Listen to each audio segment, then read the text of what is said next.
Pues nada, pues muchas gracias lo primero por bueno, asistir a este taller y a los que estáis también de manera online. Y nada, bueno, como ha comentado también, nuestro taller se enfoca bastante a la parte de las tecnologías serverless, ¿vale? Y va enfocada sobre todo a los ejercicios de Red Team, ¿no? Nosotros somos de la compañía Intelli Note Security y nos dedicamos, bueno, somos del departamento de hacking, sobre todo en temas de ejercicios de Red Team. Para presentarnos, bueno, aquí conmigo está mi compañero Manuel Fernández Aramburu, ¿vale? Él es ingeniero de informática por la Universidad de Sevilla, es pentester, consultor de ciberseguridad y además, bueno, ha jugado CTF, el año pasado también ganó el Hacker Arena aquí en la jornada del CCNCER, segundo clasificado en el Hackathon de Cybercamp, tiene un amplio historial en ciberseguridad. También me acompaña mi compañero de NSS, el estudiante en la Escuela de Informática de la Universidad de Sevilla. También es pentester, jugador de STF, lo mismo que he comentado de mi compañero Manuel. Y por último, bueno, aunque ponga ahí Dani SS, no es Dani SS. Soy yo, soy Francisco José Ramírez, soy ingeniero informático por la Universidad de Sevilla, también tengo un máster en ciberseguridad y bueno, también estoy ahora mismo estudiando el doctorado.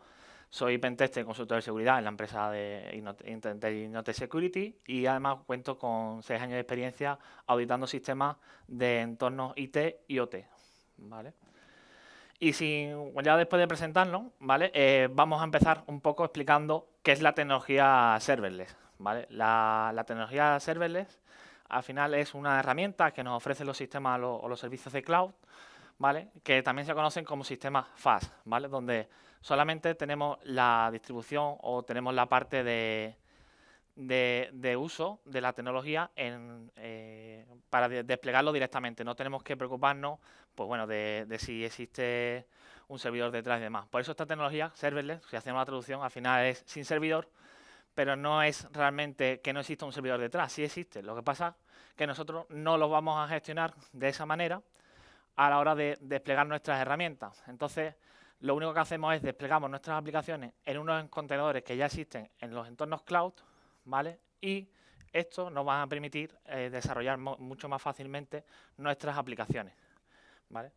Los principales sistemas o servicios que podemos encontrar, aunque hay muchísimos más, pero bueno, he puesto los 3 principales, es el tema de AWS Lambda, ¿vale? El Azure Functions y el Google Cloud Functions. Entonces, nosotros en nuestra presentación nos hemos basado en la tecnología de Amazon, pero no es porque sea mejor ni peor, sino porque simplemente empezamos a trabajar sobre ella y conseguimos pues desplegar ahí todas nuestras herramientas. Las ventajas de usar la tecnología serverless, pues bueno, la escalabilidad, el mantenimiento, los costes y la integración, ¿vale? En esta parte, sí es verdad que la tecnología serverless nos da una parte bastante importante, que es a la hora de escalar nuestros servicios. Es decir, dependiendo de las demandas que tengamos de uso de esos servicios, puede ser que nos haga falta más recursos. Esa parte, si usamos tecnología serverless, nos tenemos que despreocupar de ampliar nuestros servicios o ampliar a mejor una máquina que tengamos, ya que en este tipo de, por ejemplo, estamos hablando de Lambda en AWS, lo hace automáticamente. O sea, cuanto más recursos necesites, se despliegan, digamos, más recursos en Lambda y te permite ejecutar esas aplicaciones. Por eso es una parte que nos preocupa a la hora de mantener esos sistemas de que sea escalable, ¿no? O tenemos que poner más contenedores o tal, sino simplemente lo hace automáticamente y esa es una de las ventajas que tiene este tipo de servicio. Además, bueno, el mantenimiento, esta parte tampoco, porque al final no tenemos un servidor para nosotros dedicado a desplegar esas aplicaciones, simplemente lo usamos para coger la aplicación, se despliega en un contenedor y ahí no tenemos que hacer nada, ni actualizar, ni depurar, ni nada. Simplemente nos da ya, por ejemplo, un contenedor que tiene un Python instalado, nos deja usar ese servicio y punto.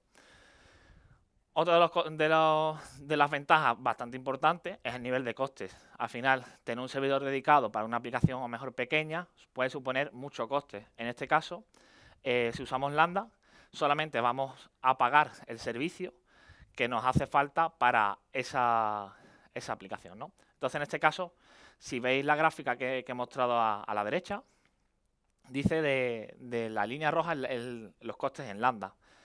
Entonces, claro, si a lo mejor nosotros cogemos un servidor para nosotros en la nube que está, por ejemplo, en un servidor pequeño, pues si podemos ver la gráfica, que al principio sí, no vamos a tener costes, pero bueno, al final los recursos no nos va, o sea, si tenemos que escalarlo, pues se va a quedar corto, ¿no? Y si nos vamos a un servidor bastante grande para utilizar nuestros recursos, desde el principio vamos a estar pagando mucho dinero o mucho coste que a lo mejor no necesitamos necesariamente en nuestro servicio. Con lo cual, la mejor opción de escalar y que no tenga tantos costes, pues es el uso de Lambda. Bueno, y aparte, el tema de la integración, que para nosotros es la parte más importante, porque así nos ha permitido integrarlo con bastantes APIs o bastantes herramientas que nos han hecho falta a la hora de estas herramientas que hemos comentado, ¿no? Entonces, claro, ya el mismo sistema de AWS, en Google y demás, existen ciertos controles o ciertas integraciones para manejar otras APIs de otros servicios y que interactúen con nuestros servicios que tenemos en el cloud, en este caso en Amazon. ¿Vale? Bueno, ¿cómo lo vamos a usar? ¿O cómo lo podemos usar? ¿Vale? Al final, como he puesto ahí, hemos usado AWS, ¿vale? Es una arquitectura fast, porque al final es Function as a Service. Y es solamente lo que vamos a desplegar son funciones, es decir, las funciones de nuestra aplicación. El resto no nos hacen falta. Y si veis, por ejemplo, ahí el gráfico que he puesto, pues bueno, puedes desplegar una base de datos con DynamoDB, puedes desplegar unas APIs para que se conecten a través de ahí los usuarios y distintas herramientas que nos van a hacer falta, ¿vale? Pero bueno, ahí todo se conecta a través de Lambda, que es la función principal que va a interactuar con estos servicios, ¿no? Entonces, bueno, voy a explicar un poco, ¿vale? Que lo tengo aquí abierto. Entonces, nosotros si accedemos a AWS, ¿vale? Tenemos una consola de administración y bueno, aquí simplemente lo que podemos es crear, dependiendo de lo que nos haga falta, pues por ejemplo si queremos un servicio de Lambda, ¿vale? Que son las funciones principales, pues simplemente podemos crear una función, ¿vale?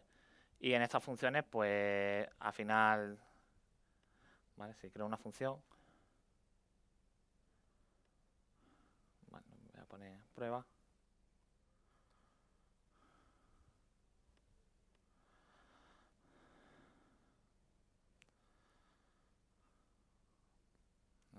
Ahí sí. Está creando la función, ¿vale? Y ahora nos va a aparecer como una especie de IDE, ¿no? De algunos servicios. En este caso, depende de la tecnología que hayamos seleccionado. Puede ser Python o puede ser la que nosotros digamos. En este caso, he cogido uno de prueba de JavaScript y lo único que tenemos que hacer es en esta parte, ¿vale? A ver si lo puedo poner un poquito más grande. ¿Vale? Aquí en esta parte, al final es como tener nuestro entorno de desarrollo, nuestro IDE de desarrollo, pero simplemente lo tenemos en cloud. Lo que tenemos que hacer, lo mismo que tenemos en nuestro equipo, en un entorno IDE, por ejemplo, para el tema de una aplicación que tengamos, pues lo cogemos ese código y lo pasamos al entorno de cloud, ¿vale? Y simplemente, pues aquí ya desplegamos nuestras herramientas y ya lo único que tenemos que hacer es integrarlo mejor con otras partes. ¿Vale? En este caso, por ejemplo, si queremos agregar un desencadenador, ¿vale? Que haga saltar esa función, que es lo principal, porque al final esa función tenemos que hacerla saltar de alguna manera o que se ejecute de alguna manera, pues en este caso Amazon nos da bastantes integraciones para hacer saltar ese código. Incluso, bueno, una de las interesantes, si queremos desarrollar temas de IoT o que a través de sistemas de IoT como Alexa, ¿no? Simplemente podemos hacer que Alexa mande un comando a través de la voz y se ejecute esa función que tenemos en el sistema cloud, ¿vale? Entonces, bueno, aquí ya te digo, podéis hacer muchísimas integraciones, podéis ver muchísimos servicios que tienen este tipo de cloud, ¿vale? Y podéis seguir viendo cómo funciona. En este caso, os voy a mostrar que nosotros hemos creado herramientas para los ejercicios que comentaba antes de Red Team, ¿vale? Al final son ejercicios que tenemos que comprobar la seguridad que tienen ciertas infraestructuras y esto pues nos tiene que ayudar a la hora de hacer ciertas pruebas. Y si esas herramientas que nosotros usamos además están en un entorno cloud, es mucho más fácil a la hora de conectarnos desde esas infraestructuras, ¿vale? Entonces, una de las dos herramientas que hemos creado para ver si tenemos visibilidad o hacer ciertas pruebas sobre infraestructuras que tenemos es el tema hemos hecho como un reflector, de un bus reflector, ¿vale? Y un command and control, ¿vale? En el caso del bus reflector, ¿vale? Lo que hemos hecho es, en algunos sitios, no sabemos, por ejemplo, si tenemos o se está ejecutando una petición hacia un servidor, ¿vale? ¿Cómo podemos interceptar o podemos ver si realmente se está haciendo una petición a ese servidor? Bueno, pues este es el caso del bus reflector, ¿vale? Lo que hacemos es, si nuestro servidor web, que es donde estamos haciendo pruebas, es capaz de ejecutar una petición o resolver a mejor una petición que va a un servidor web, nosotros rescatamos esa petición y la mostramos para decir, oye, hemos conseguido mejor que existen ciertos parámetros que si tú le metes una URL, las procesa y hace una petición a ese servidor o se descarga datos. O simplemente, si tú eres un servidor, metes esa URL a ver si está haciendo una comprobación a ese dominio de la infraestructura web, ¿no? Pues en este caso hemos desplegado una herramienta que se llama Bus Reflector. Al final es un plugin que está integrado en la herramienta Bursuite, ¿vale? Esta herramienta Bursuite es conocida, bueno, en el ámbito de hacer ejercicios de Red Team, de Pentest. Al final es un proxy web y además te permite, bueno, pues hacer integraciones con él. O sea, te permite hacer unos plugins que los puedes integrar en esta herramienta, ¿vale? Ahí, como veis en el esquema, ese es nuestro esquema de AWS, ¿vale? La parte que está, digamos, en cloud. Después ahí tenemos, pues, 3 lambdas, que una es la que manda el mensaje para que recibimos cuando hace la resolución HTTP, nos va a mandar un mensaje con esa petición que se ha realizado. Y bueno, y el connect y el disconnect de la parte del WebSocket, que es donde vamos a recibir esa información, ¿vale? Porque al final hemos usado una API HTTP para resolver esas peticiones que hemos estado comentando, y el cliente, que somos nosotros, en este caso el Bursuite, que tiene esa integración del plugin, recibe toda la información a través de un WebSocket, ¿vale? Por esta parte, pues bueno, tenemos ahí el GitHub, ¿vale? De que podéis instalar la herramienta que se llama Bus Reflector, ¿vale? Entonces, bueno, voy a pasar a la demo, ¿vale? Y listo. En este caso, pues bueno, si os fijáis, voy a hacerlo de nuevo, ¿vale? Aquí podéis añadir, ¿vale? Simplemente, si entráis en el GitHub, tenéis un fichero jar, ¿vale? En el que podéis seleccionar ese fichero. Está en el escritorio, ¿vale? Ya lo tengo añadido, pero bueno, si añadís ese fichero jar, simplemente le dais a cargar, se os carga, ¿vale? Y os aparece esta pestaña en Bursuite. Bueno, no lo he comentado, pero este es el entorno de Bursuite, ¿vale? Que es un proxy. Entonces, bueno, ahí se ha cargado. Entonces lo que hacemos es, en ese momento, hacemos una conexión al WebSocket, ¿vale? Si os fijáis, ya nos ha dicho que estamos conectados, ¿vale? Y en este caso, si hacemos una resolución a una petición, por ejemplo, aquí el compañero Manu, desde su teléfono móvil, pues bueno, va a hacer esta mañana hemos hecho también una prueba, que está aquí ya escrita. Si el compañero me va a hacer una prueba ahora, y nos va a llegar aquí al BUR, ¿vale? Si fijáis, nos ha llegado, ¿vale? Ha hecho una prueba que es barra Kinépolis, o sea, es decir, él desde su móvil ha hecho una resolución a barra Kinépolis, y nosotros en este proxy lo que tenemos es lo de que su móvil está resolviendo, o la petición que su móvil está haciendo, ¿vale? Y la mostramos aquí abajo, o sea, al final podemos seleccionar entre ellas, y aquí abajo tenemos esa petición, ¿vale? Con esto, pues bueno, ya tenemos un entorno de que podemos procesar ciertas peticiones que están resolviendo las mejores aplicaciones web o sistemas web, para encontrar también a mejor posibles vulnerabilidades que se están resolviendo a otros sistemas y que no hemos detectado, ¿vale? Por esta parte, pues bueno, sigo un poco con la presentación, ¿vale? Bueno, la parte del despliegue digamos, del AWS, para que tengáis, digamos, el jar es el código que tenéis que desplegar en Bursuite, y la parte que tenéis en AWS, bueno, pues Manu va a mostrar un ejemplo de cómo se despliega también otra herramienta que hemos hecho, ¿vale? Y en el GitHub, no lo hemos subido todavía, pero ahora durante la tarde o estos días subiremos la parte de cómo se despliega. Pero el ejemplo que va a hacer Manu para desplegarlo es exactamente el mismo que vamos a hacer en la otra herramienta, ¿vale? Entonces, bueno, otra de las herramientas que vamos a usar que hemos realizado y demás, todo con tecnología, ya te digo, serverless y creando todo en temas de cloud, que es lo que nos interesa.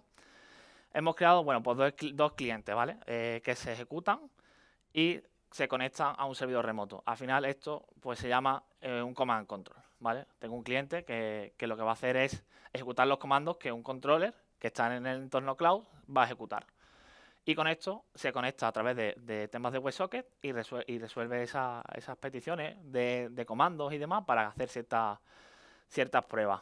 Entonces, bueno, ahí le doy paso a mi compañero Manuel, que es el que va a explicar cómo se ha desplegado esta tecnología en AWS.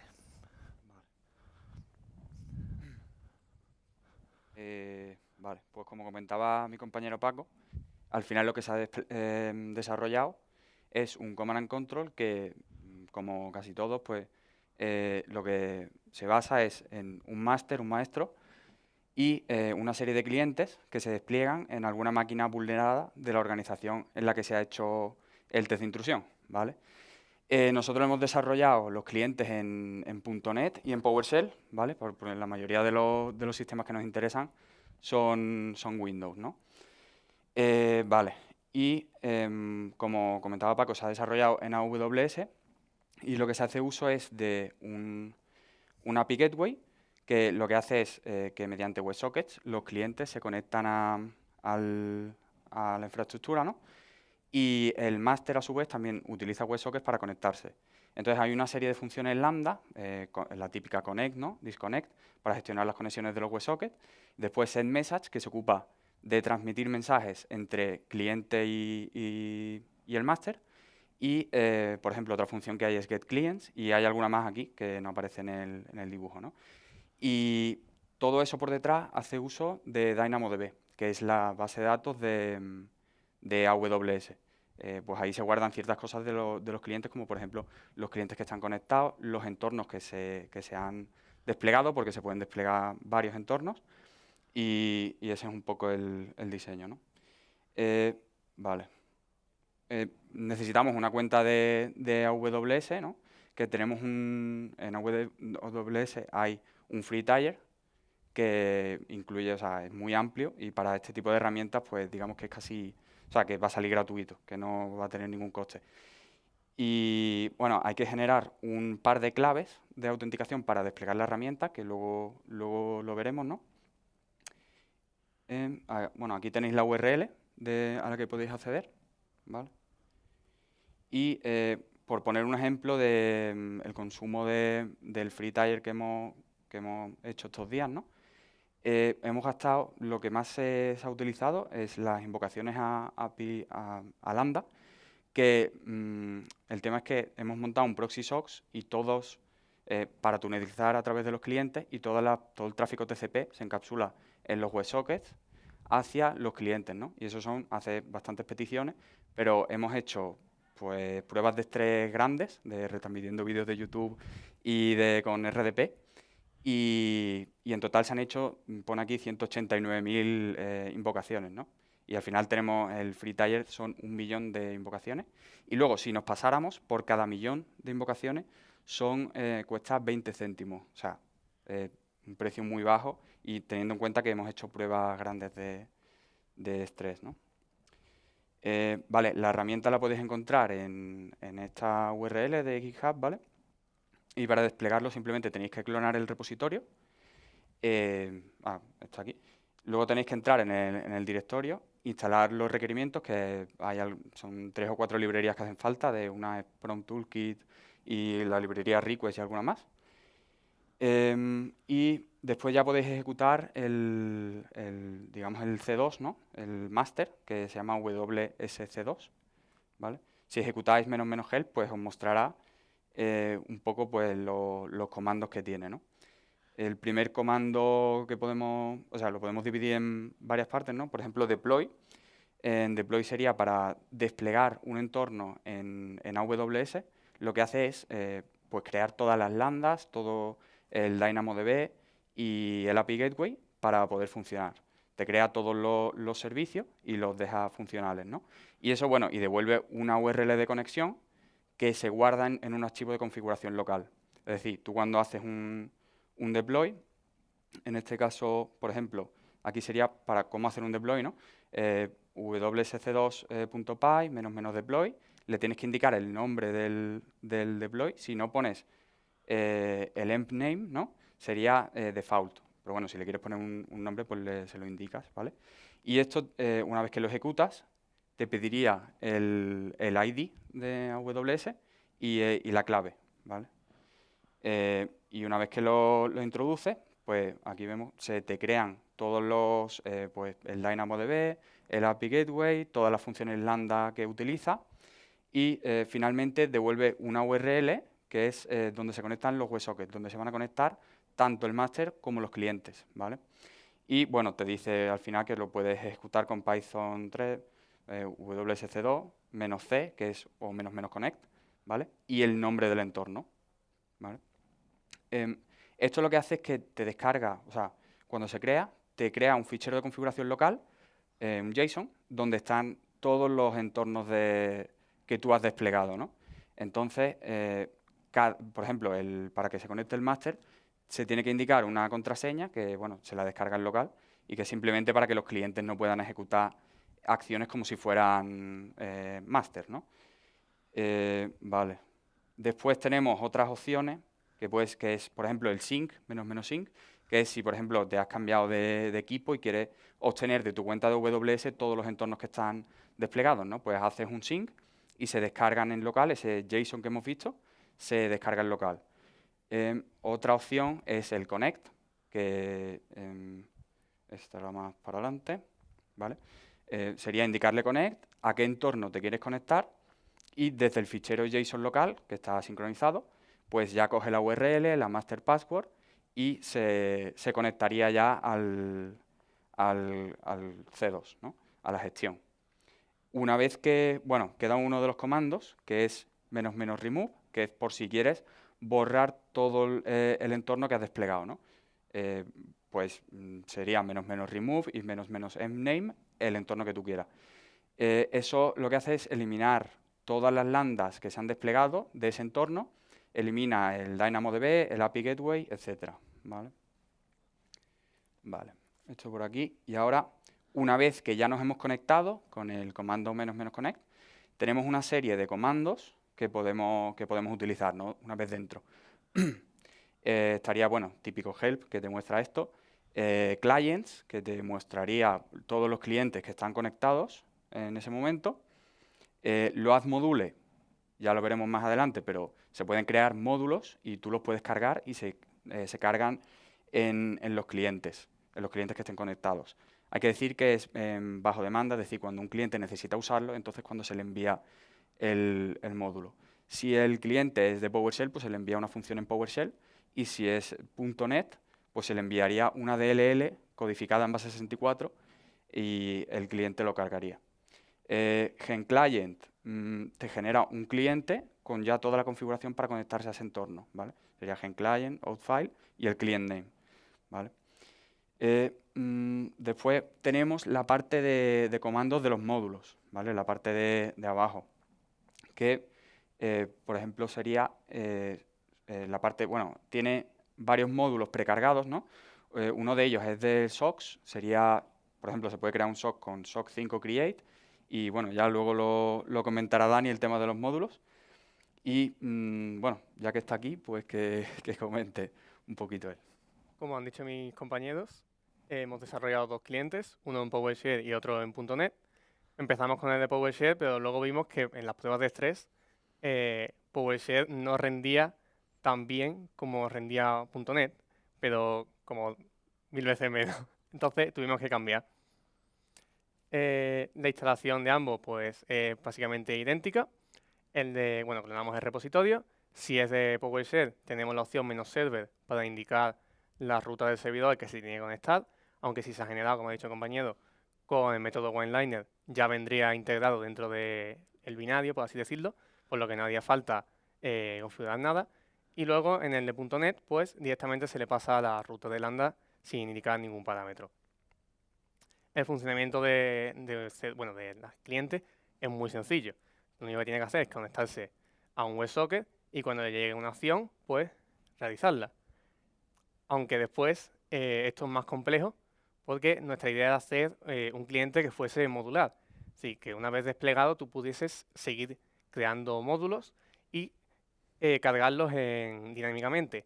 Así, si estás haciendo una auditoría y ya has desplegado el cliente, no tienes que cerrarlo y volverlo a copiar porque no es cómodo.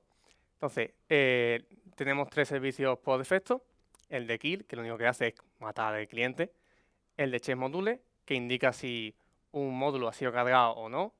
Y por último, el de los modules, que carga el módulo dinámicamente en memoria para poder ejecutarse como otro servicio más. Aquí tenemos, por ejemplo, el funcionamiento de cómo iría para la carga de módulos.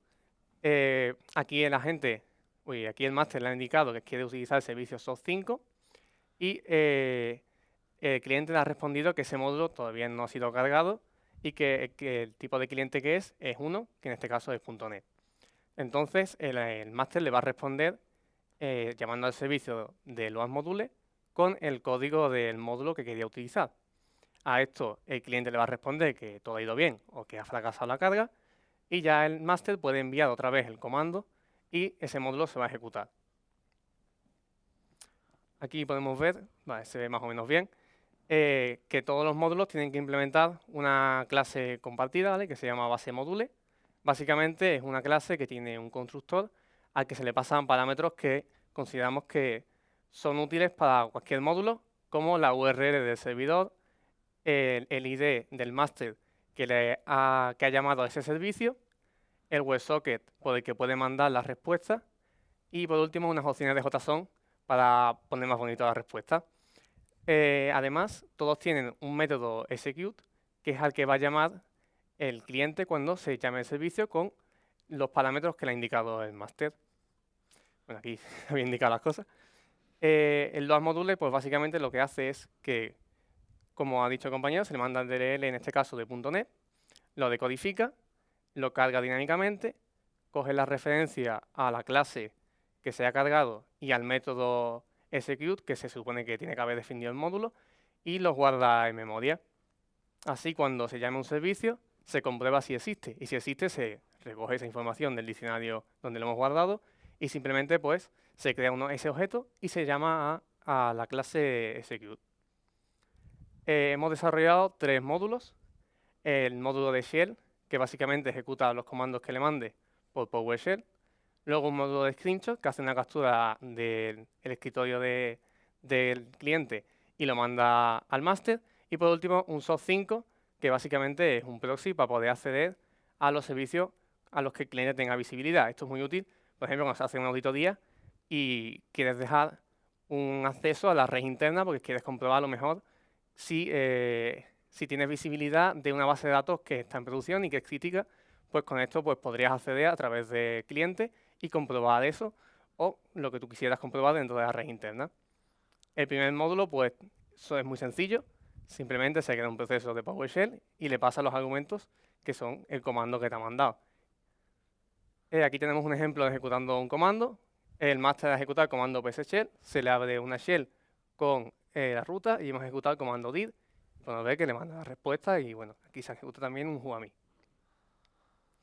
Luego en el screenshot, este es un poco más complicado, nos ha resultado más complicado porque Windows tiene una funcionalidad que es el escalado de la pantalla que va separado de lo que es la resolución. Tú puedes tener una resolución de 1080, pero luego tienes un escalado de 125%. Entonces, al intentar obtener el tamaño de la pantalla, Windows te da el tamaño de la resolución, por lo que hace una captura, eso al principio se te cortaría. Entonces, ha sido más complejo. Básicamente, el módulo lo que hace es que llama a una función que lo que devuelve es una referencia a una ventana invisible dentro de Windows, que básicamente es la ventana de escritorio que cubre toda tu ventana del escritorio.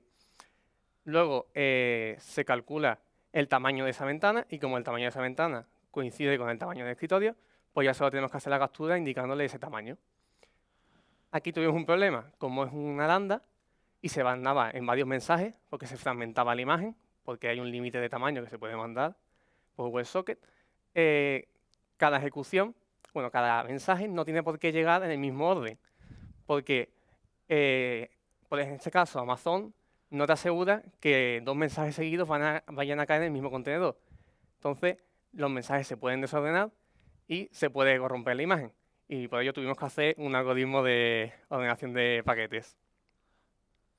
Aquí tenemos un ejemplo de módulo de captura. Primero igual se carga, se envía rápidamente la captura y ahora se va a abrir. Como podemos ver, la captura pues se ve todo el escritorio del cliente. El último módulo que creamos fue de esos 5.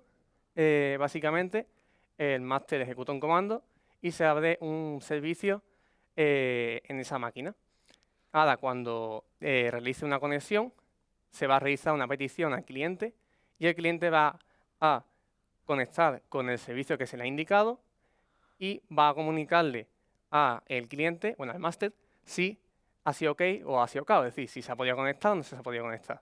Y una vez conectado, ya la comunicación es transparente. Cuando llega algo, por eso que este TCP de remoto, pues se le manda al máster, y cuando llega algo al máster desde Proxy Chain o lo que se utilice, se le manda al servicio externo. Aquí también tuvimos el mismo problema anterior. No se asegura que los mensajes van a llegar ordenados y tuvimos que utilizar otra vez ordenación de paquetes. Si no, se corrompen muchos protocolos, casi todos, y no funciona. Y aquí hicimos un test de velocidad y comprobamos que podía ir a 7,20 megas por segundo de descarga, lo cual es totalmente suficiente para cualquier tarea de una auditoría. No sé si se necesita más descarga que eso, porque normalmente vas a ver páginas en HTTP y en general páginas internas que no van a tener ningún tipo de carga grande. Bueno, hasta aquí nuestra charla. Si tenéis alguna pregunta.